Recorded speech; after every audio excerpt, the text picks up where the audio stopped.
अस्सलामुअलैकुम। आज फिर मैं हाज़िर हूँ एक नया टॉपिक लेके। उम्मीद करती हूँ आप लोग ठीक होंगे।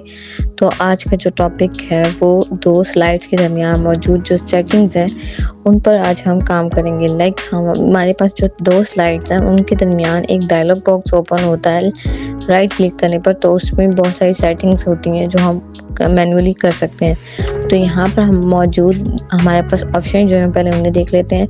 कट, कॉपी, पेस्ट, यानी यहाँ पर हम कॉपी पेस्ट वाला सीन भी मैं आपको सिखा चुकी हूँ। तो इसमें हमारे पास जो हमारा डाटा है उसको हम 4 तरह से पेस्ट कर सकते हैं और न्यू स्लाइड ऐड कर सकते हैं। यहीं से जो हमारी सिलेक्टिव होगी वही स्लाइड नीचे कॉपी हो जाएगी, ठीक है। और लेआउट भी हम यहीं से कर सकते हैं। अगर हमने ऊपर बार से टूल बार से करना है तो भी कर सकते हैं, और यहाँ से अगर हमने करना है तो भी कर सकते हैं, ठीक है। यहाँ पर ऑप्शंस भी हैं हमारे पास लेआउट के कौन से ऑप्शंस जो हैं वो हम सेलेक्ट कर सकते हैं, ठीक है। अगर हमने एक स्लाइड पर काम कर लिया तो उसे दोबारा से रीसेट भी कर सकते हैं और बैकग्राउंड पर भी काम कर सकते हैं। देख लें यहाँ पर बहुत सारे ऑप्शंस हैं जो कि हम बैकग्राउंड के तौर पर यूज़ कर सकते हैं। सॉलिड यानी हमारे पास ऐसी ब्लैंक शीट जिसके ऊपर कोई भी डॉट या लाइंस वगैरह मौजूद नहीं है। उसके बाद ग्रेडियंट है यानी डिफरेंट कलर्स का मिक्सचर। उसके बाद इसके भी बहुत सारे ऑप्शंस हैं। अगर हम कलर सेलेक्ट करेंगे तो वो भी हो जाएंगे, और अगर हम इसमें कोई कलर मिक्स करना चाहें तो वो भी हो जाएगा,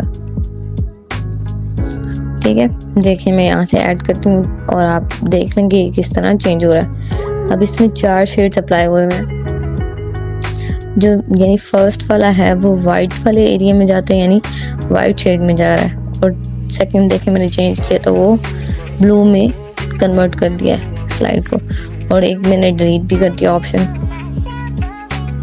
और यहाँ पर मैंने ऐड किया है स्लाइड के एंड में एक और कलर, तो इसका डिफरेंस आपको दिखाई दे रहा होगा, ठीक है। यहाँ से मैं कोई भी कलर इसमें ऐड कर सकती हूँ अकॉर्डिंग टू माई चॉइस, और जो भी कलर चूज करूंगी वो यहाँ पर कलर वाले सेक्शन में दिखा देंगी, ठीक है। अब इसकी भी टाइप्स हैं कि हम इसको कौन सा वाला कलर कौन सी कॉर्नर पर देना चाहते हैं। तो ये वहाँ से रेक्टेंगुलर यानी रेक्टेंगुलर की शेप में हो रहा है, और ये पाथ को सिलेक्ट करके हो रहा है, शेड आ रहा है कलर्स का। यहाँ से हम अपनी चॉइस पे कोई भी ऑप्शन सिलेक्ट कर सकते हैं, ठीक है। अब ये आप डिफरेंस देख लें, मैं सिलेक्ट कर रही हूँ 1 बाय 1, ठीक है। पिक्चर और टेक्सचर फिल, यानी अगर हम कोई पिक्चर लगाना चाहते हैं बैकग्राउंड पे तो वो भी हो जाएगी, और टेक्सचर कोई फिल करना चाहते हैं तो वो भी हो जाएगी। लाइक अभी यहाँ पर एक वॉलपेपर ऐड हुआ जो इसका मैनुअली है। पावर पॉइंट के मैनुअली जो वो हैं बैकग्राउंड पिक्चर वो बहुत सारे हैं, ठीक है। इसी तरह पाथ यानी हमारे पास और भी जैसे पैटर्न्स हो सकते हैं वो भी हैं बहुत सारे जो हम अप्लाई कर सकते हैं, ठीक है। देखें अब यहाँ पे अगर मैं सबको सिलेक्ट करना चाहूँ तो वो 1 बाय 1 सारी स्लाइड्स पे अप्लाई हो जाएगा, ठीक है। अब यहाँ पे मैं आपको सिलेक्ट करके दिखा रही हूँ कि व्यू कैसा होगा, ठीक है।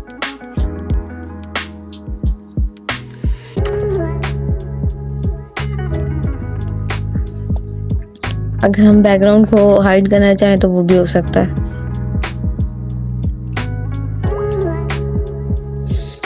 और देखें कलर्स की स्कीम को अगर हम चेंज करना चाहें पैटर्न वही हो तो भी ये चेंज होगा। अप्लाई ऑल करूँगी तो हर स्लाइड पे अलग अलग जो पैटर्न है वो खुद ही अप्लाई हो जाएगा, ओके। तो अभी हम देखते हैं कि ये कैसे वर्क करता है। अभी मैं यहाँ पर अप्लाई कर रही हूँ और यहीं से ही मैं इसका बैकग्राउंड दिखाती हूँ आपको, जिसमें हम ऑलरेडी काम कर रहे हैं, ठीक है। अगर स्लाइड को हाइड करना हो तो हम स्लाइड को हाइड भी कर सकते हैं। लाइक अगर हम सेटिंग में जाकर दोबारा से दिखाना चाहें कि इम्पोर्टेंट स्लाइड है या नहीं है तो फिर हम उस ऑप्शन को वहाँ से सिलेक्ट कर लेंगे। अभी आप देखेंगे यहाँ पर लॉक लग गया और स्लाइड जो है वो हाइड हो गई है। इससे हमें अंदाज़ा हो सकता है कि हम हमारी कौन सी स्लाइड पे कौन सा जो फॉर्मेट है या लेआउट वगैरह जो भी हमने इम्प्लीमेंट किया वो शो हो रहा है। और कमेंट लगाने का सेक्शन, यहाँ पर कमेंट लगाना दिखा रही हूँ आपको कि कैसे लगाते हैं। तो अभी देखिए यहाँ पर ये मैंने अप्लाई किया और ये सिर्फ छोटा सा बॉक्स दिखाएगा, वो भी हमारी अंडरस्टैंडिंग के लिए कि हमने यहाँ पर क्या चेंजिंग करनी है। और यहाँ पर मैं अभी कुछ डाटा लिख लेती हूँ।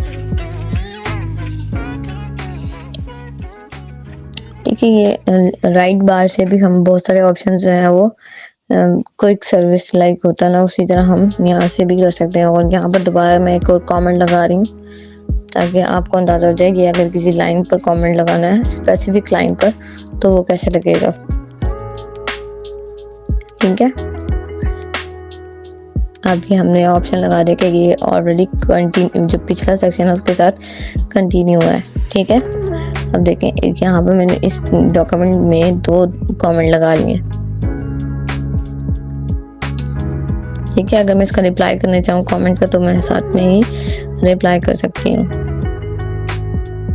और इसी तरह अगर कुछ थीसिस ऐसे होते हैं जिनमें जो प्रोफेसर्स होते हैं वो सॉफ्ट में देखते हैं और इसी तरह रिप्लाई कर देते हैं और कमेंट दे देते हैं, और वो हमसे रिक्वायर्ड करते हैं कि हम भी इसमें अपना रिप्लाई करके बताते हैं कि हमने ये सेटिंग कर ली है। ठीक है, मैंने यहाँ पर अब एक और लाइन पर कमेंट लगाया। ठीक है, अब मैं यहाँ सेलेक्ट करूँगी तो वो मेरा कमेंट मुझे शो हो जाएगा कि मेरा कौन सा कमेंट है, और देखेंगे रेड बॉक्स में शो हो रहा है। और अगर मैं इसे डिलीट करना चाहूँ तो वो डिलीट हो जाएगा। और अगर मैं सारे कमेंट डिलीट करना चाहूँ तो वो भी मैं इसी ऑप्शन से जाकर डिलीट कर सकती हूँ। ठीक हो गया, तो ये ऑप्शंस हैं जो हम 2 स्लाइड्स के दरमियान में आकर जल्दी से ही सेटिंग कर सकते हैं, ना कि हमें टूल बॉक्स से जाकर सर्च करना पड़े। ठीक है, तो ये क्विक जो सेटिंग्स हैं उम्मीद करती हूँ आपको आसान लगी होंगी और आपके लिए फ़ायदेमंद होगी। और नेक्स्ट वीडियो तक के लिए मुझे दें इजाज़त, और तब तक रखें अपना ख्याल। अल्लाह हाफिज़।